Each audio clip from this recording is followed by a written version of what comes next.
اگلے دن کراچی کا ایک مولوی ہے، بیرون ملک میں بیٹھ کے اس نے قرآن کی بھی توہین کی، نبی پاک علیہ السلام کی بھی توہین کی، صحابہ کرام کی بھی توہین کی، اور اس نے عجیب و غریب جملے کسے، کہنے لگا جی نبی پاک علیہ السلام امی ہیں، معاذ اللہ وہ ان پڑھ ہیں، ان کو علم نہیں تھا۔ اور میں نے کہا قرآن نے جو نبی علیہ السلام کی صفت امی استعمال کی، امی کا مطلب یہ ہے دنیا میں جس کا استاد نہ ہو رب نے سارا کچھ پڑھا کے بھیجا ہو۔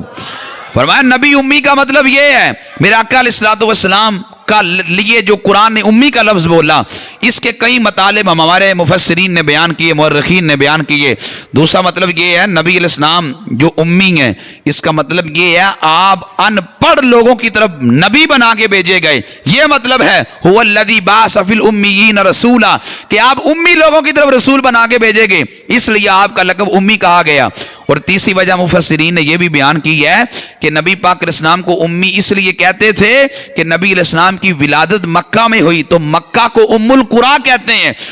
کہتے ہیں اصل کو، تو چونکہ مکہ شریف بھی پوری دنیا اور پورے دنیا کے شہروں کی اصل ہے،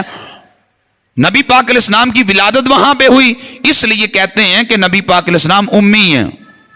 اب اگر کوئی یہ معنی بیان کرے، آج کل یہ جو بد عقیدہ ہیں، بگڑے نظریات والے ہیں، یہ بھی امی کا معنی ان پڑھ کرتے ہیں۔ میں نے کہا نبی پاک علیہ السلام وہ امی ہیں دنیا میں جس کا استاد نہیں ہے، جس کو رب نے پڑھا کے بھیجا ہے، اور رب کہتا ہے الرحمن علم القرآن، رحمان نے قرآن سکھایا ہے، رحمان نے علم دیا ہے۔ میرے آقا علیہ السلام کے علم کی اگر کوئی بات کرے، میں نے کہا ان پڑھ تو کسی دنیا کی یونیورسٹی میں پڑھے اور تو ویل ایجوکیٹر ہوتا ہے، اللہ کے نبی علیہ السلام کو رب پڑھا کے بھیجے اور تو ان سے ان پڑھ کہے۔ میں نے کہا ذرا اپنی اصل اور اپنی فکر پہ غور تو کر، اپنے نظریات پہ غور تو کر۔ میرے آقا صلی اللہ علیہ وآلہ وسلم کو جو امی کہا گیا اعلان نبوت سے پہلے، میرے آقا علیہ السلام نہ لکھتے تھے نہ پڑھتے تھے، لیکن اس کے باوجود جو کچھ ہو چکا تھا سارا ہی جانتے تھے۔ یہ میرے آقا علیہ السلام کا معجزہ ہے۔ پھر جملے پہ غور کیجئے گا، میرے آقا علیہ السلام نے اعلان نبوت سے پہلے 40 سال جو حضور علیہ السلام لوگوں میں رہے، نہ کسی مدرسے میں گئے، نہ کسی اہل کتاب کے عالم کے پاس بیٹھے، نہ کسی کو وقت دیا پڑھنے کے لیے۔ نبی پاک علیہ السلام نے نہ کہیں سے پڑھا نہ کسی سے لکھنا سیکھا، اس کے باوجود جو ہو چکا تھا میرے آقا علیہ السلام وہ جانتے تھے۔ نبی پاک علیہ السلام پہ جب قرآن اترا تو نبی علیہ السلام نے جب قرآن سنایا، لوگ نبی پاک علیہ السلام کہ اس سینے پہ اترنے والے قرآن کا مقابلہ کرنے کے لیے قاصر تھے۔ قرآن نے تو کہا لاؤ قرآن جیسا قرآن، نہیں لا سکے۔ فرما لاؤ قرآن جیسی ایک صورت، نہیں لا سکے۔ فرما لاؤ قرآن جیسی ایک آیت، نہیں لا سکے۔ یعنی قرآن جیسا قرآن تو دور کی بات، قرآن جیسی ایک آیت بھی نہیں لا سکے۔ میرے امام محمد رضا نے کہا تھا تیرے آگے یوں ہی دبے لچے فصحا عرب کے بڑے بڑے، کوئی جانے منہ میں زبان نہیں بلکہ جسم میں جان نہیں۔ میرے آقا صلی اللہ علیہ وآلہ وسلم کے معجزے کا عالم یہ ہے کہ آپ کے سامنے بڑے بڑے فلسفی منطقی جب آتے ہیں، حال ان کا یہ ہوتا ہے کہ گویا ان کے جسم میں جان ہی نہیں ہے۔ یہ پہلے چند حوالہ جات آپ سماعت فرما لیں۔ میرے آقا صلی اللہ علیہ وسلم کے پڑھے لکھے ہونے پر آج میں نے کہا لوگ امی کا معنی کیا کرتے ہیں، یہ ہے میرے سامنے صحیح مسلم شریف۔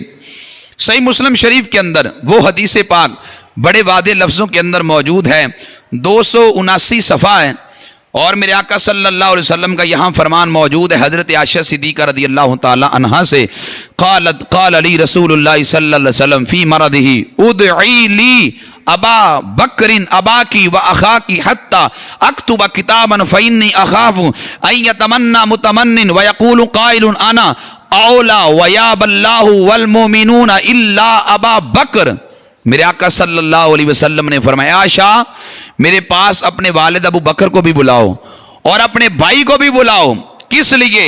حتی اکتب کتابا، تاکہ میں تمہیں ایک مکتوب لکھ دوں۔ حضور لکھنا جانتے تھے تو فرما رہے ہیں میں تمہیں لکھ دوں، حتی اکتب کتابا، میں تمہیں ایک مکتوب لکھ دوں۔ فَإِنِّي أَخَافُ أَن يَتَمَنَّى مُتَمَنٍ، فرمانے مجھے خوف ہے کہ کوئی آرزو کرنے والا، کوئی تمنا کرنے والا یہ تمنا کرے کہ میں خلافت کا مستحق زیادہ ہوں۔ میرے آقا علیہ السلام فرمانے لگے اگر کسی نے خلافت کے مستحق ہونے کا دعویٰ کیا، نہ رب قبول کرے گا نہ مومن قبول کرے گا۔ فرمایا رب یہ چاہتا ہے کہ میرے بعد خلیفہ ابو بکر بنے گا۔ میرے آقا صلی اللہ علیہ وسلم نے واضح لفظوں میں ارشاد فرمایا عائشہ بلاؤ اپنے والد ابو بکر کو، میں تمہیں ایک مکتوب لکھتوں۔ تو نبی پاک علیہ السلام کی یہ حدیث بتاتی ہے حضور صلی اللہ علیہ وسلم لکھنا جانتے تھے، اور نبی پاک علیہ السلام نے کئی مواقع پہ لکھا، اور میرے آقا صلی اللہ علیہ وسلم کے یہ فرمین، یہ میرے سامنے عمدۃ القاری ہے، شرح بخاری، علامہ عینی نے بڑے واضح لفظوں کے اندر اس کی جلد نمبر 2 ہے، اور اس کا جو صفحہ نمبر ہے وہ 69 ہے۔ فرماتے ہیں قلت قد نقل انہ صلی اللہ علیہ وسلم خطب بیدہ،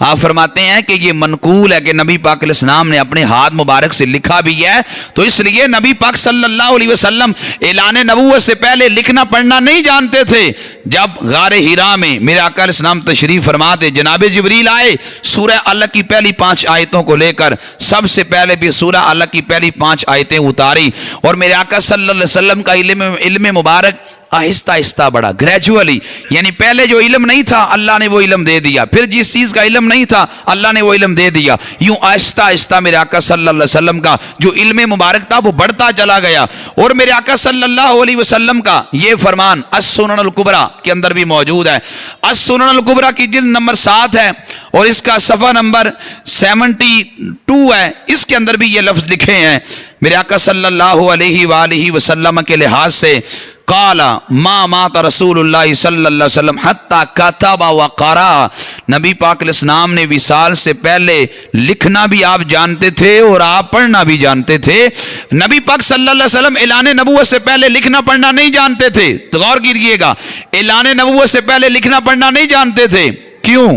اس لیے کہ تورات اور انجیل میں یہ لکھا ہوا تھا کہ وہ نبی امی ہیں، یعنی وہ لکھنا پڑھنا نہیں جانیں گے، لیکن نبی پاک علیہ السلام نے کہیں سے پڑھے بغیر اعلان نبوت کے بعد ہر شے بتانا شروع کر دی۔ لوگ حیران ہوں گے کہ جو کبھی کسی عالم کے بعد بیٹھے نہیں وہ ہر چیز جانتے ہیں، تو یہ اس بات کی دلیل ہے وہ اللہ کے رسول ہیں، یہ اس بات کی دلیل ہے کہ ان کے پاس جناب جبریل آتے ہیں، یہ اس بات کی دلیل ہے وہ اللہ کے سچے نبی ہیں۔ میرے آقا صلی اللہ علیہ وسلم اعلان نبوت کے بعد اللہ نے لکھنا بھی سکھایا، پڑھنا بھی سکھایا، تو یہ گویا دوسرا معجزہ تھا۔ اب یہ امی کا مطلب ان پڑھ کرنا، میں نے کہا یہ جہالت میں مبنی بات ہے۔ امی کا مطلب یہ ہے کہ دنیا میں جس کا استاد نہ ہو، رب نے جس کو پڑھا کے بھیجا ہو۔